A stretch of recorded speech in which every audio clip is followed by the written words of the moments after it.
तद्गृहं धनधान्यादि समृद्धं कुरु सर्वदा। नमस्कार, नमः शिवाय। आज हम इसी के वास्तु को जानने के, वास्तु की दुनिया के बारे में जानने के लिए इसी की दुनिया में एक दूसरा कदम रखते हैं।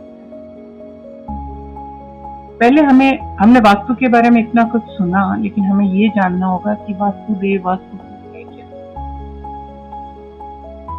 तो भवन निर्माण में वास्तुदेव और वास्तु पुरुष का एक बहुत बड़ा महत्व होता है। ये भवन के प्रमुख देवता होते हैं। इनका जो सिर है वो ईशान कोण में होता है और जो पांव है वो मृत्य कोण में होते हैं, दक्षिण पश्चिम दिशा में। दोनों पैरों के जो पद होते हैं वो एक दूसरे से सटे हुए होते हैं। एक उल्टा सोया हुआ व्यक्ति है, जैसा आप पिक्चर में देख रहे हो। हाथ व पैरों के जो जॉइंट्स होते हैं वह अग्नि और वायु कोण होते हैं। शास्त्रों के अनुसार प्राचीन काल में अंधकासुर दैत्य और भगवान शंकर के बीच एक घमासान युद्ध हो रहा था। इस युद्ध में शंकर के जो चेहरे पे पसीने की कुछ बूंदें जमीन पर गिरी, उसी से आकाश और पृथ्वी के बीच में सबको भयभीत करने वाला एक प्राणी पैदा हुआ। और उसने क्या किया, तुरंत ही वो सबको खाने लग गया। उसने ये नहीं देखा कि मेरे रास्ते में कौन आ रहा है, वो उनको उठा के उन्हें खाना शुरू कर दिया। तब सब देवताओं ने उनको पकड़ा, लेकिन वो पकड़ में नहीं आए। वो फिर भगवान ब्रह्मा के पास गए। ब्रह्मा के पास जाके बोले कि ये क्या रचना हो गई है, आप हमें बचाइए।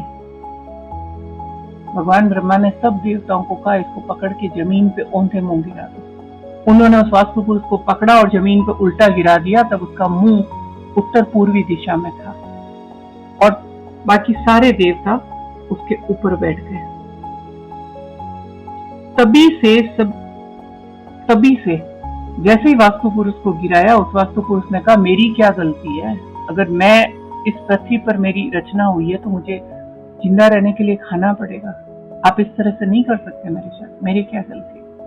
तब ब्रह्मा ने सोचा और कहा कि आज से देवता इसी पे वास करेंगे और सभी शुभ कार्यों में तेरी पूजा होगी। अगर तू जहां रहेगा वहां तेरी भूख शांत होगी और उस घर में तू उन घर के निवासियों को शांतिपूर्वक वास करने देना।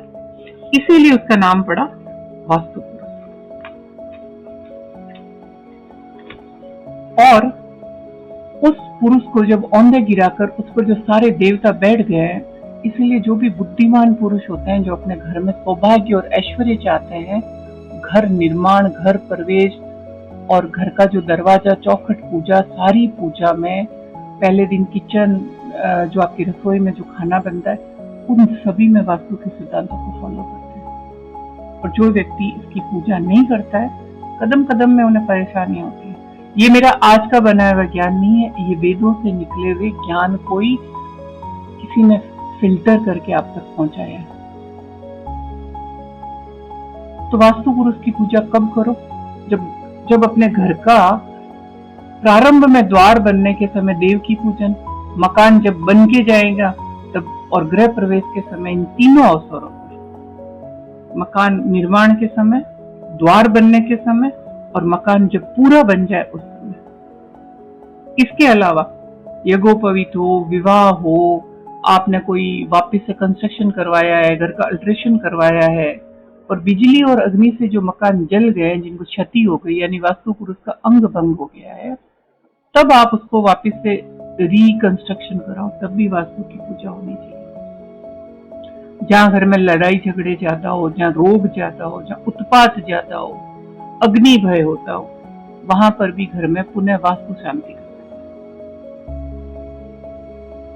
ऐसे तो हर नए काम में जो समझदार आपके घर के पंडित होंगे, वो पुत्र जनों, वो हर तरह का यज्ञ होगा, उसमें शुरू में वो वास्तु पुरुष की पूजा विधि विधान से करके घर में आप शांति का वातावरण कर सकते हैं।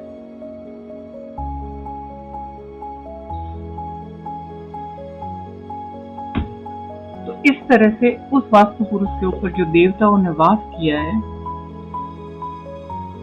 उसी को 9x9 की ग्रिड में सारे देवता वहां विराजमान है।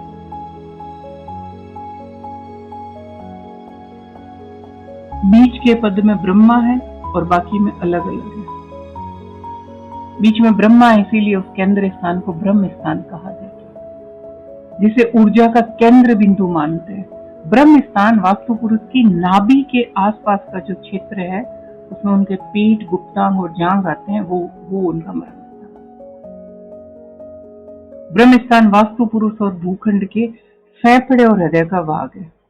इसीलिए ब्रह्म स्थान को खुला रखने के लिए कहा जाता है कि इसको खुला और बाहर रहित रखें, यदि घर में रहने वाले लोग सुख, समृद्धि और स्वस्थ और खुशहाल रहेंगे।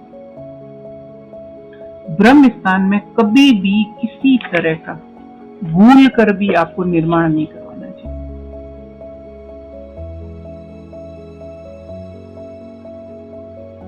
वास्तु पुरुष के अलग अलग अंगों पर अलग अलग देवताओं के स्थान है।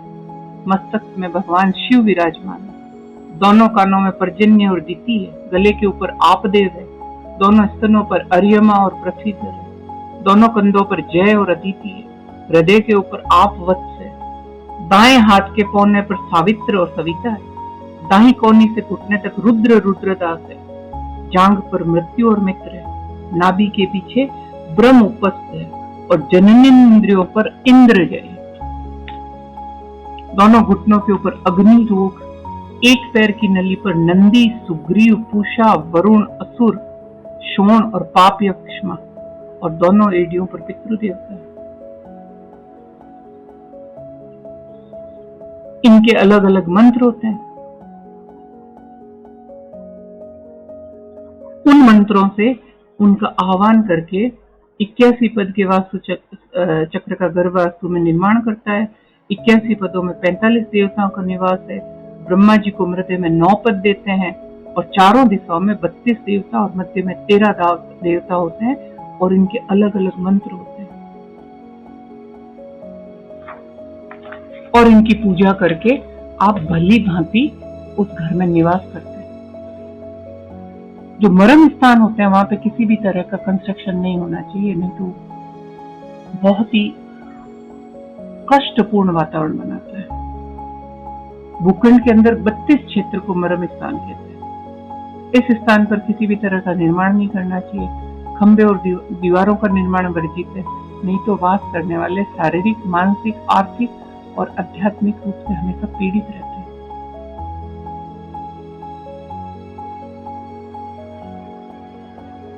मय मत में लिखा हुआ है कि ब्रह्म स्थान के बाद के जो 3 क्षेत्र होते हैं ना, वो देव, मनुष्य और पिशाच क्षेत्र है, जिनका संबंध सद्गुण, रजगुण और तमस गुण से है।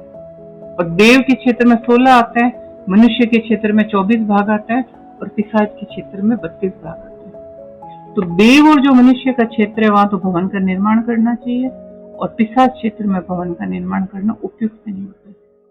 इस स्थान को जितना अधिक आप खुला रखेंगे लाभदायक होता है।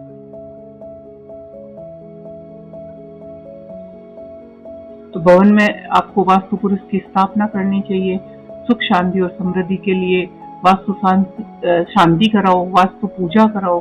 वास्तु पुरुष हर मकान का देव होता है, संरक्षक होता है, वो रक्षा करता है हर नेगेटिव एनर्जी।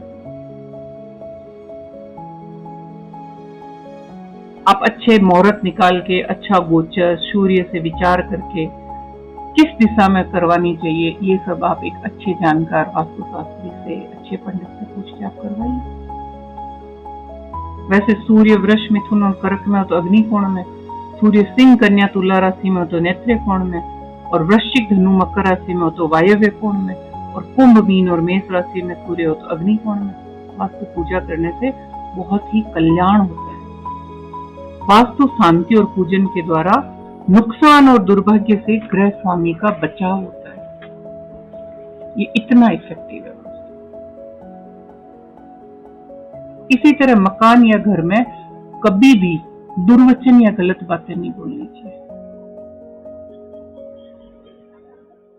क्योंकि आपके घर में जो वास्तु पुरुष जागृत है, आप कुछ भी वचन बोलोगे वो तुरंत तथास्तु करेगा।